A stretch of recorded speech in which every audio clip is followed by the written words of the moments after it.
સુરતના વરાછામાં ભારે વરસાદને કારણે વૃક્ષ ધરાશાયી, સોસાયટી પાસે આવેલું ઝાડ પડ્યું. સદનસીબે દુર્ઘટનામાં કોઈ જાનહાનિ નહીં. ફાયર બ્રિગેડે હટાવ્યું વૃક્ષ.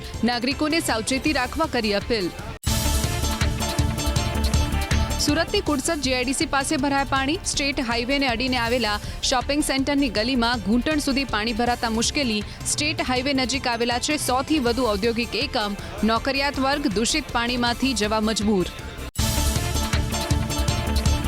અંકલેશ્વરના ગડખોલ પાટિયા પાસે પહેલા જ વરસાદમાં ભરાયા પાણી. નાળાની અધૂરી કામગીરી પણ મુશ્કેલી માટે જવાબદાર. ઉકાઈની જમણા કાંઠાની નહેરનું પાણી રસ્તા પર ફરી વળ્યું. અંકલેશ્વરના હાંસોટમાં વરસાદ. ધોધમાર વરસાદ બાદ ખેડૂતોમાં ખુશી. લાંબા સમયથી વરસાદ ખેંચાતા ખેડૂતો હતા ચિંતિત. સારા વરસાદથી ખેડૂતોના પાકને થશે ફાયદો. નવસારીના અલકાપુરી વિસ્તારમાં ભરાયા પાણી. સામાન્ય વરસાદમાં પણ સોસાયટીઓ પાણીમાં ગરકાવ. વોર્ડ નંબર 8માં આવેલી છે અલકાપુરી સોસાયટી. પાણીનો યોગ્ય નિકાલ ન થતા સ્થાનિકોને પરેશાની. અમરેલીના ગ્રામ્ય વિસ્તારમાં વરસાદ. રાજુલામાં રસ્તા ઉપર વહેતા થયા વરસાદી પાણી. જાફરાબાદમાં પણ પડ્યો વરસાદ. જાફરાબાદના ટીંબી, નાગેશ્રી, હેમાળ, કડિયાળી અને વઢેરમાં વરસાદ. રાજુલાના ગ્રામ્ય વિસ્તારમાં વરસાદ. દેવકા, હિંડોરણા, કુંભારિયા સહિતના ગામોમાં વરસાદ. રાજુલામાં સતત 2 દિવસથી વરસાદી માહોલ. સારા વરસાદથી ખેડૂતોને થોડી રાહત. લાંબા વિરામ બાદ વડોદરા શહેરમાં વરસાદ. છાણી, નિઝામપુરા, સમા, રાવપુરા, માંજલપુર, અકોટા સહિતના વિસ્તારમાં વરસાદ. વરસાદ વરસતા લોકોને ઉકળાટથી રાહત. દક્ષિણ ગુજરાતમાં મેઘરાજાની જમાવટ. વલસાડ શહેરમાં પણ ધીમી ધારે વરસાદ. વાહન વ્યવહારની સામાન્ય અસર. વાવણી લાયક વરસાદથી પાકને ફાયદો. ગોંડલ શહેરના વાતાવરણમાં આવ્યો પલટો. સવારના સમયથી જ ધીમી ધારે વરસાદ. પાકને ફાયદારૂપ વરસાદથી ખેડૂતો ખુશ. ગોંડલમાં ખેડૂતોએ મગફળી, કપાસનું કર્યું છે આગોતરું વાવેતર.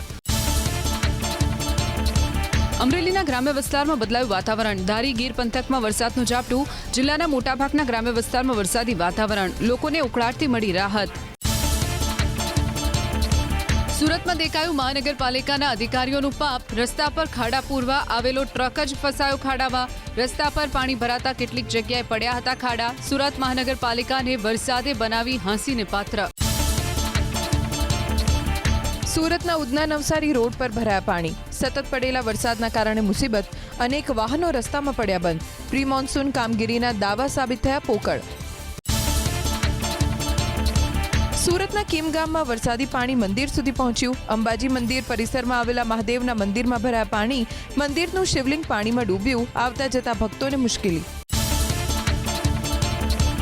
સુરતમાં વરસાદે પ્રશાસનની ખોલી વધુ એક પુલ. જીઆઈડીસીની ડ્રેનેજ લાઇન ઉભરાઈ. કેમિકલયુક્ત પાણી થયા ઓવરફ્લો. ટ્રીટ કરેલું પાણી છોડવાના બદલે સીધું જ ડ્રેનેજમાં છોડાય છે પાણી. સુરતના કડોદરાની સોસાયટીમાં ઘૂંટણસમાં પાણી. 10,000થી વધુની વસ્તી ધરાવતો છે વિસ્તાર. કડોદરાની શ્રીનિવાસ સોસાયટીમાં પાલિકા કર્મચારી સમયસર ન આવતા સ્થાનિકો જ લાગી ગયા કામે. ડ્રેનેજના ઢાંકણા ખોલીને કાઢવા લાગ્યા પાણી. સુરત શહેર અને જિલ્લામાં વરસાદ. પાંડેસરા અને ભેસ્તાન વચ્ચેના રસ્તે ભરાયા પાણી. ઉધના દરવાજા, અડાજણ, અઠવા ગેટ, મજુરા ગેટ સહિતના વિસ્તારમાં વરસાદ. સુરતના રહેણાંક વિસ્તારમાં પણ પાણી ભરાતા પરેશાની. કીમ ગામમાં આવેલી સોસાયટીઓમાં મુસીબત. બ્રિજના સર્વિસ રોડ પર પાણી ભરાતા અવરજવરમાં મુશ્કેલી. સુરતમાં વરસેલા વરસાદને કારણે મુશ્કેલી. કીમ 4 રસ્તા પાસે ભરાયા પાણી. પાલોદ ગ્રામ પંચાયત અંતર્ગત આવે છે વિસ્તાર. દુકાનના શટર, વાહનોના ટાયર પાણીમાં ડૂબ્યા. નવસારી શહેરમાં ધોધમાર વરસાદ. ધાનેરા પોઈન્ટ, સ્ટેશન રોડ, ટ્રાવર ચોક અને ડેપો સહિતના વિસ્તારમાં વરસાદ. નવસારીના પૂર્વ વિસ્તારમાં પણ વરસાદ. ગીર સોમનાથના ઉનામાં વરસાદ. શહેર અને ગ્રામ્ય વિસ્તારમાં પધાર્યા મેઘરાજા. વાવણી લાયક વરસાદથી પાકને થશે ફાયદો. ખેતી પાક માટે અનુકૂળ વરસાદ હોવાથી ખેડૂતો ખુશ.